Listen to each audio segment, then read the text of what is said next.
Hello and welcome to the British Motor Museum here at Gaydon in Warwickshire. We're here for the 4th annual Wythall Busfest event, which is organised by the Wythall Transport Museum, and it's one of the biggest bus rallies in the country. Now, with a wide variety of buses here from across the country, not to mention trade stands and exhibitors, it provides the perfect platform from which to launch the new range of EFE Road models. Before we have a look at today's announcement, we thought we'd take this opportunity to update you on the much anticipated Volvo Olympian Palatine project. Now, like many of the projects we announced pre-2020, the Palatine was hit hard by the pandemic and, being all new tooling, took a little bit longer to get going again, while we also worked on other projects such as the Craven's RTs and the recently announced Sea Dogs. However, this delay has allowed us to revisit the project, make a few tweaks that will allow even more variants to be included in the tooling suite. And more details will be announced in due course. But for now, let's go back to today's announcement. So we're going to hop across to the London Bus Museum to find out more. I have the strangest sensation of déjà vu.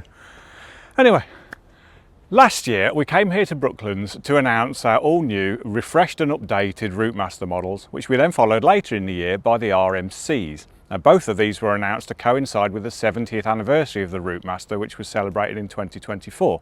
The thing is, it left many of you asking, what about the RML? Yes, our announcement this time is the RML Routemaster, a type that historian Ken Blacker described as the most successful Routemaster variant ever devised. A total of 524 RMLs were built for London Transport, of which this example, RML 2760, was the very last one. The standard Routemaster was an undoubted success story for London Transport, and its integral construction had kept LT at the forefront of new bus innovation.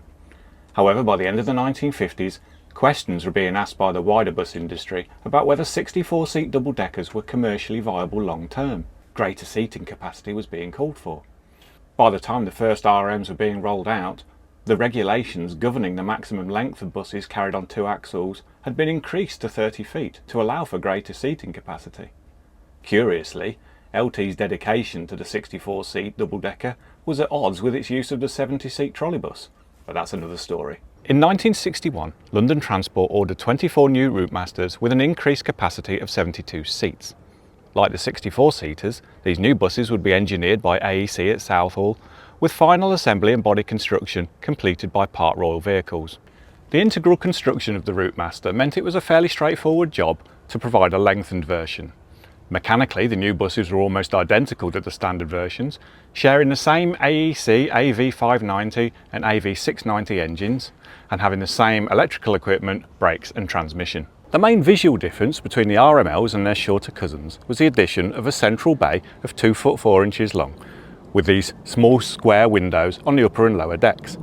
This bay allowed for 2 rows of seating to be added on each deck, which took the capacity up to 72 seats. A quick release emergency exit window was also included on the offside of the lower deck, while the wheelbase was increased from 16 foot 10 to 19 foot 2. Although known as the 30-footers, the RMLs were actually just a little shy of 29 foot 11 feet long as compared to the 27 foot 6 of the standard Routemaster.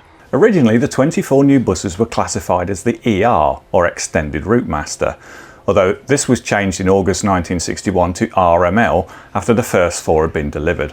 RML standing for Routemaster Lengthened or Routemaster Long. The RMLs were delivered between July 1961 and January 1962, although the first ones did not actually enter service until November 1961 after falling foul of the unions. It was felt at the time that the increased seating capacity would see fewer buses required on routes and therefore affecting jobs. In fact, the Transport and General Workers Union refused to operate the RML in central London, and when they did finally concede, it had to be on the route 104, which had formerly been the domain of the 70-seat trolleybuses. After the introduction of the first 24, it'd be another 3 years before any more RMLs entered service. However, the long wheelbase and lengthened body would go on to feature on the front entrance RMF and the RCL coach in the interim. A further 500 RMLs would be built, with construction following immediately after the RCLs. The first of this new batch was delivered on the 1st of July 1965, and the last, RML 2760, entering service in February 1968. This batch of RMLs included the first Routemasters to carry London Transport green livery for its country routes, not to be confused with the Green Line operation. Like their shorter counterparts, the RMLs would go on to serve London for the best part of the next 4 decades, finally being withdrawn from frontline service in 2005. Many RMLs have survived into preservation with enthusiasts and museums, while others have found new uses as wedding vehicles, mobile food outlets and even on ghost tours. So now we know a little bit more about the full-size RMLs, let's take a look at our brand new models. Like our earlier RM and RMC releases, the new models are based on EFE Road's refined and updated RML tooling, and now feature such enhancements as body-side panel lines and highly detailed liveries and advertisements. We begin with RML 2738, a 1967 built example that started its London transport career at Hanwell. In May 1985, it was selected to work Route 15 and 15A via Oxford Street, Bank and the Tower of London, and as such received a special livery with a yellow roof band and Route 15 advertising. It is in this condition that we have depicted our model, complete with Upton Park destination. RML 2270 was an earlier 30-footer, entering service in November 1965. It is presented in its 1978 condition, as allocated to New Cross Garage with solid London Transport roundels and working a special railway service linking Waterloo with Paddington, King's Cross and St Pancras stations. Our next model is not what it appears to be at first glance, as it started life as a Green Line RCL coach in June 1965, complete with twin headlights and rear platform doors. As RCL 2256, it was converted to a bus layout by London Transport in 1980 and received an RM-type platform following an accident that same year. Our model depicts this unusual hybrid in its circa 1991 guise as working for Southend Transport on Service 1 to Southend Central Bus Station. These 3 RMLs come in the standard EFE Road display case and have an RRP of £46.95. However, we're delighted to announce a 4th RML model for this batch, which is none other than the subject of our video, RML 2760. The model has been produced exclusively for the London Bus Museum and shows this final RML in its preserved condition with London Bus Museum advertising and working Route 462 with a Brooklands destination.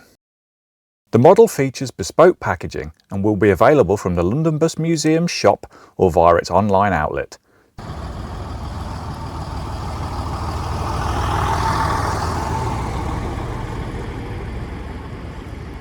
So the real RML 2760 joined the stagecoach ranks on privatisation in 1994 and was maintained by them at Upton Park and at Bow up until being placed in the care of the London Bus Museum in 2013.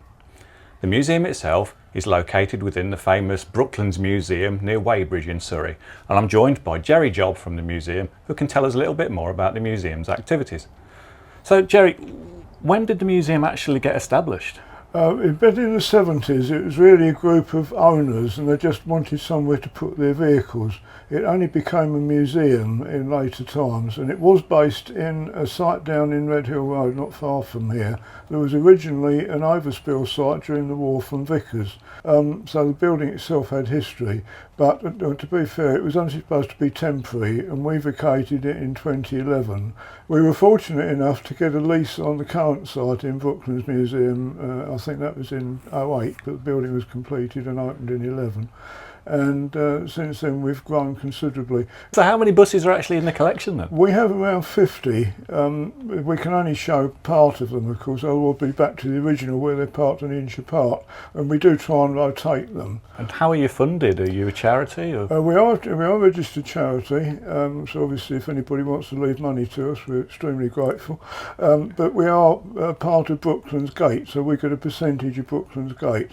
When we have an event, we have a slightly higher percentage of the gate, and the site, of course, is governed and staffed by Brooklands. The museum itself is our own volunteers. Right.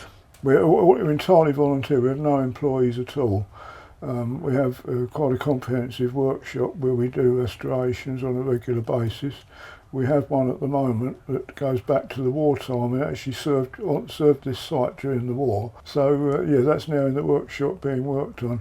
because it's a volunteer thing and it's only 1 or 2 days a week, that will take a little while. People always ask when it will be ready, because it's how long is a piece of string. Yeah. But we have a number of vehicles on show that we have rebuilt completely. And of course you've got RML 3 here as well, We have haven't you? indeed, Not to be yes. confused with the other RMLs. No, that RML is because it's a Leyland engine.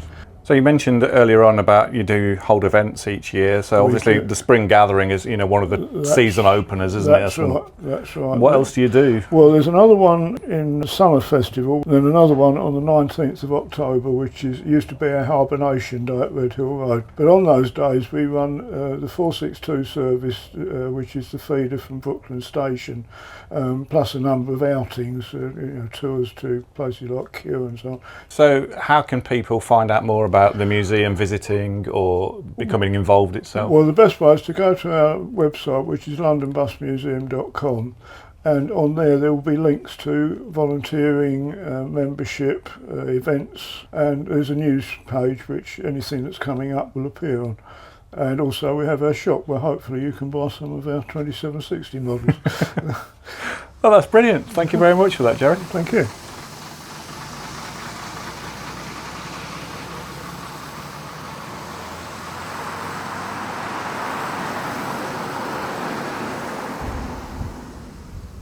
Action. Gerry, we're rolling. Sorry, miles away. Thank you for joining us today. I hope you've enjoyed this announcement. I'm very pleased to say that we'll be back for a bonus EFE Road announcement fairly soon on Saturday the 16th of August, when we'll be unveiling something rather special at the Scottish Vintage Bus Museum's open weekend. In the meantime, please join us for the Bachmann British Railway announcements, when we'll be unveiling all the latest model railway news and releases on August the 6th at 9:30 AM. Hopefully see you then. Bye bye.